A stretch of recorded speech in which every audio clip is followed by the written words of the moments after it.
something we discuss amongst ourselves, Peter, is the shifting, changing global order. What happens to small countries around the world, like New Zealand, um, as the U.S. strategic relationship with this post-Cold War global order starts to change and the global environment starts to change? I don't think New Zealand is the country to look to. I think Japan is the country to look to because Japan so far is the only country that's figured it out. A few governments ago, the Japanese realized that the Americans were losing interest in everything. And Japan, like a lot of countries, is dependent on international trade for its economic health, especially for its energy imports. And they realized that unless they can get into the American inner circle, give the Americans something that they want, that there wasn't much of a future. And for smaller countries that are less capable than Japan, this is triply true. So what Japan did is it sought out a deal with the United States on America's terms.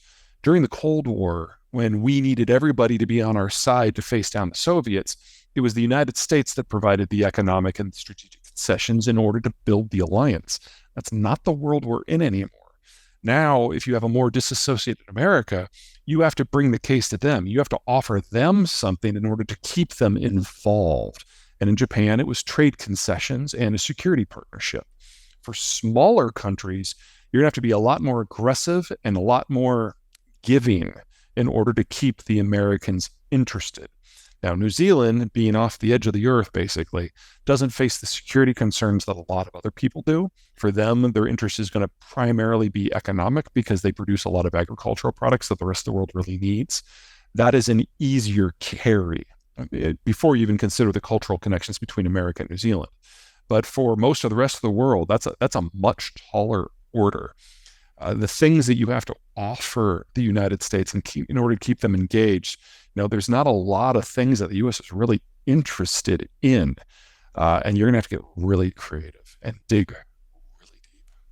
So with the U.S. reevaluating its position globally, and with the emergence of the largest land conflict in Europe since World War II, with the Ukraine-Russia war under place, we've seen some regional powers shift how they behave within broader Europe. I'm thinking about France, Sweden, Turkey.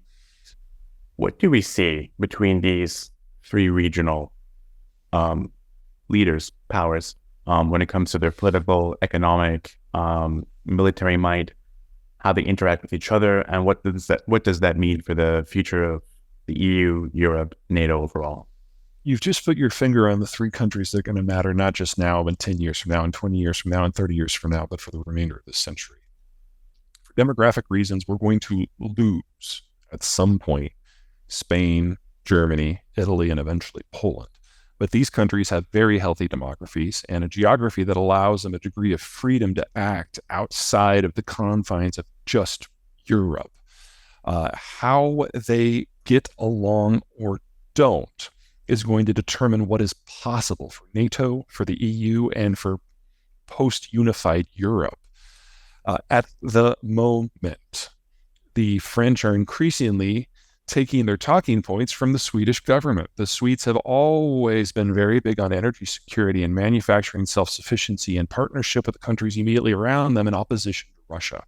And now that they're no longer neutral, the French are sounding a lot like the Swedes. So the room for partnership there is very, very, very robust so long as ego doesn't get into the way. And I wouldn't even mention that if it wasn't for the fact that France was one of the two powers we're talking about here.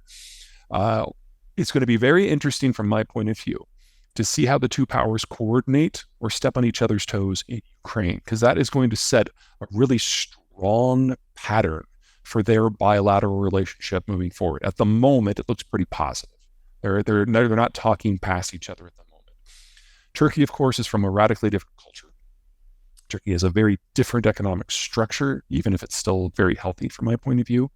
And they've got a foot in the Middle East as well, which complicates things. But again, we're seeing a degree of cooperation that didn't exist 10 years ago, 20 years ago, 30 years ago. So I'm pretty hopeful there. But I don't think that's going to last for the long term. Turkey is too big of a power, too dominating in its own neighborhood. And if Russia loses the Ukraine war, Turkey is one of the powers that has the opportunity to do a massive geopolitical expansion. And that is something that is undoubtedly going to make other powers in the neighborhood a little uneasy, even if the Turks aren't taking any hostile actions to them. So we've got here a Swedish, German, French axis, with the Germans being the junior partner and the fading partner, and Turkey trying to figure out just how much it can grab. And this, to me, is starting to sound a lot like the 1500s. You've written about and you speak quite a bit about the changing global order and the U.S. sort of stepping back from its near century of keeping the world safe, managing global shipping, maintaining this global order. When we look at the Red Sea and U.S. Navy action against the Houthis, is there a risk of the U.S. being pulled back in the Middle East from its current actions? And is the U.S.'s attempt to help secure global shipping for the Red Sea, of which the U.S. is not a major participant, a sign of the U.S. stepping back into the previous role it's trying to leave? Or is this just sort of a last stop out the door? It feels a lot like a placeholder to me. It's become a testing ground in an unfortunate manner for American missile interdiction. We're discovering that as easy it is to shoot down an individual Shahed drone or a missile, preventing a hostile group from launching any number of weapon systems and any number of times is very difficult. We're talking about patrolling an area roughly the size of half of Texas, and it's stretching American naval interdiction capacities to the breaking point, because the Navy wasn't designed for this. It was designed to interdict things shot at the Navy, not going off through a wide swath of territory. And if a real country, not a Yemen, but a real country were to do this on a broader scale, it's pretty clear to U.S. naval commanders now that there's not a lot we can do about it. So, if someone else joined in, we'd have a real problem in this belief that the United States is still patrolling the global oceans. Even if we wanted to, it would be pretty clear that we couldn't against some of the technologies that have evolved over the last 75 years. In terms of the idea of the United States getting sucked back into the Middle East, I really don't think that's on deck. In fact, if anything, I think the Gaza conflict has underlined to the United States how little we want to do with the region. And we're having a fun little conversation with the Israelis that feels a lot like the conversations that we were having with the French and the Germans a few years ago.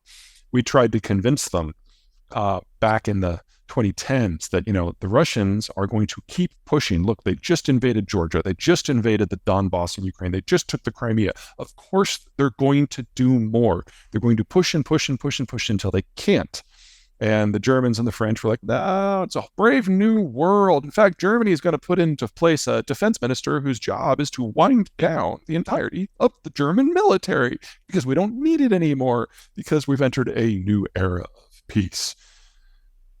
And then the Ukraine war happened. And all of a sudden, the French and the Germans and a lot of other allies in Europe are singing a very different tune. In the case of the Middle East, we have been saying publicly to everyone who will listen, at home and abroad, we went out of the Middle East already.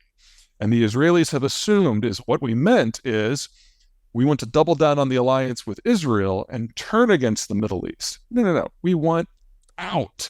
And so the Gaza war happens, and while we feel badly for what happened, it's horrible, what the Israelis have done in the months since, we also don't feel all that hot for. And the idea that the United States is going to get sucked into another long-range conflict in the Middle East so that Gaza can go exactly the way that the Israeli government wants it to, that's a dumb play.